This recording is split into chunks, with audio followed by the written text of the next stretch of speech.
محترم حضرات، السلام علیکم ورحمۃ اللہ وبرکاتہ۔ جیسا کہ آپ لوگوں نے دیکھا، میں نے قرآن مقدسہ کی ایک سورت تلاوت کی اور اس کا ترجمہ پڑھا اور اس کی تفسیر پیش کی۔ یہ ترجمہ اور تفسیر میں نے کنز الایمان ما خزائن العرفان سے پڑھی،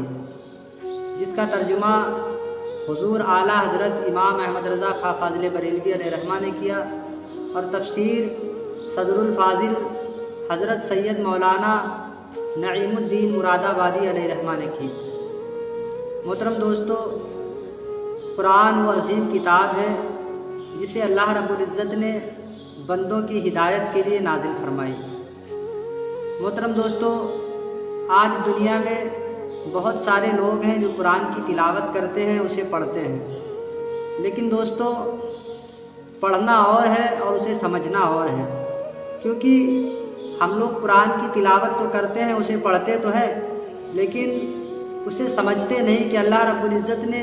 اس میں ہمارے لیے کیا حکم فرمایا ہے، اللہ رب العزت نے کس صورت کی کیا فضیلت کی ہے، اللہ رب العزت نے اس میں ہمارے لیے کیا حکم فرمایا ہے، کس طرح سے ہمیں زندگی گزارنے کا طریقہ بتایا ہے۔ محترم دوستو، ہم لوگ قرآن پڑھتے ہیں لیکن اسے سمجھتے نہیں ہیں۔ میرے بتانے کا مطلب و مقصد یہ ہے کہ ہم لوگ قرآن کی تلاوت کریں تو اسے سمجھیں کہ اللہ رب العزت نے ہمیں دنیا میں کس لیے بھیجا ہے۔ محترم دوستو، ہم لوگ نماز پڑھتے ہیں، نماز میں ہر رکعت میں سورہ فاتحہ تلاوت کرتے ہیں، اس کے بعد دوسری سورتیں ملاتے ہیں، لیکن ہم لوگ کبھی خیال نہیں کرتے کہ ہم سورہ فاتحہ کا ترجمہ یاد کر لیں یا سورہ اخلاص کا ترجمہ یاد کر لیں اور پھر نماز پڑھیں۔ محترم دوستو، بتانے کا مطلب و مقصد یہ ہے کہ اگر ہم سورہ فاتحہ اور سورہ اخلاص کا ترجمہ یاد کر لیں گے اور پھر نماز پڑھیں گے تو اس کی لذت اور ہوگی، اس کی خوشی اور ہوگی۔ آج بہت سارے لوگ ہیں کہتے ہیں کہ میں نماز پڑھتا ہوں تو میرا نماز میں دل نہیں لگتا، جب نماز پڑھتا ہوں تو نماز میں دنیاوی خیال آتے ہیں، دنیا کی طرف ذہن جاتا ہے۔ میرے دوستو، میں کہتا ہوں کہ آپ جو صورتیں پڑھتے ہیں نماز میں، ان صورتوں کا ترجمہ اور تفسیر یاد کر لیں، پھر نماز پڑھیں۔ جب آپ نماز پڑھیں گے تو آپ جب تلاوت قرآن کریں گے تو آپ کا ذہن دنیاوی خیال کی طرف نہیں جائے گا، بلکہ آپ کا ذہن اس کے ترجمے پر جائے گا، اس کی تفسیر پر جائے گا۔ پھر آپ جب اس طریقے سے نماز پڑھیں گے تو انشاءاللہ آپ کو نماز میں بہت لذت آئے گی۔ میرے دوستو، پھر جب آپ اس طرح سے خضوع اور خشوع کے ساتھ نماز پڑھیں گے تو آپ کا جی چاہے گا کہ میں اور عبادت کروں، اللہ رب العزت کی بارگاہ میں اور سجدے کروں اور تلاوت قرآن کروں۔ میرے دوستو، پیارے آقا صلی اللہ تعالیٰ علیہ وسلم فرماتے ہیں کہ تم میں سب سے عبادت گزار شخص وہ ہے جو قرآن کی تلاوت زیادہ کرے۔ آقا کریم صلی اللہ تعالیٰ علیہ وسلم فرماتے ہیں تم میں سب سے افضل شخص وہ ہے جو قرآن کی تعلیم حاصل کرے اور دوسروں کو قرآن کی تعلیم دے۔ حضرت عائشہ صدیقہ رضی اللہ تعالیٰ عنہ فرماتی ہیں پورا قرآن نبی کی نعت ہے۔ صحابہ کرام فرماتے ہیں اگر تمہیں اللہ رب العزت سے بات کرنی ہے تو قرآن کی تلاوت کرو، قرآن کو پڑھو، تم اللہ رب العزت سے بات کرو گے گویا کہ۔ محترم حضرات، قرآن واحد ایسی کتاب ہے کہ جب سے دنیا بنی ہے اور جب تک دنیا رہے گی، جو کچھ دنیا میں ہوتا ہے یا جو کچھ دنیا میں ہوگا، سارا کچھ قرآن مجید میں موجود ہے۔ ہر چیز قرآن موجود میں لکھی ہے۔ ہمیں کس طرح سے زندگی گزارنی ہے، ہمیں کس طرح سے زندگی گزارنی چاہیے، ہر چیز قرآن مجید میں موجود ہے۔ دوستو، آج ہم لوگ موبائل میں نعت سنتے ہیں، تقریر سنتے ہیں، بیان سنتے ہیں، اور بھی بہت ساری چیزیں موبائل میں دیکھتے ہیں، لیکن آج سے ارادہ بنائیں کہ ہم انشاءاللہ موبائل میں قرآن کی تلاوت سنیں گے، قرآن کا ترجمہ سنیں گے، اس کی تفسیر سنیں گے۔ جو لوگ قرآن پڑھے ہوئے ہیں وہ کوشش کریں کہ گھر پر قرآن مجید کی تلاوت کریں، اسے پڑھیں، اس کا ترجمہ پڑھیں، اور جو لوگ نہیں پڑھے ہیں تو قرآن مجید سننے کی کوشش کریں۔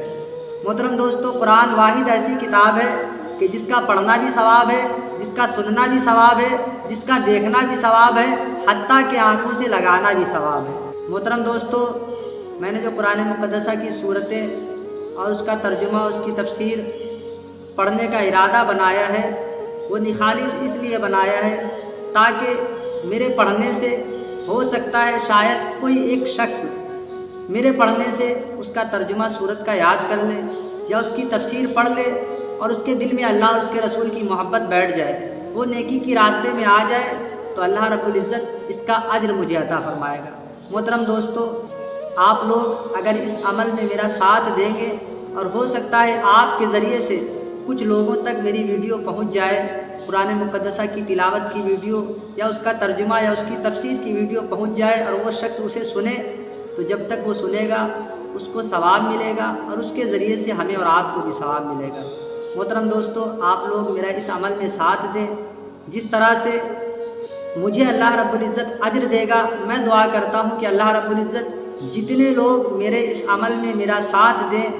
جس طرح سے بھی اللہ رب العزت سب کو اسی طرح کا اجر عطا فرمائے۔ محترم دوستو، آقا کریم صلی اللہ تعالیٰ علیہ وسلم فرماتے ہیں، حضرت ابو ہریرہ رضی اللہ تعالیٰ عنہ سے روایت ہے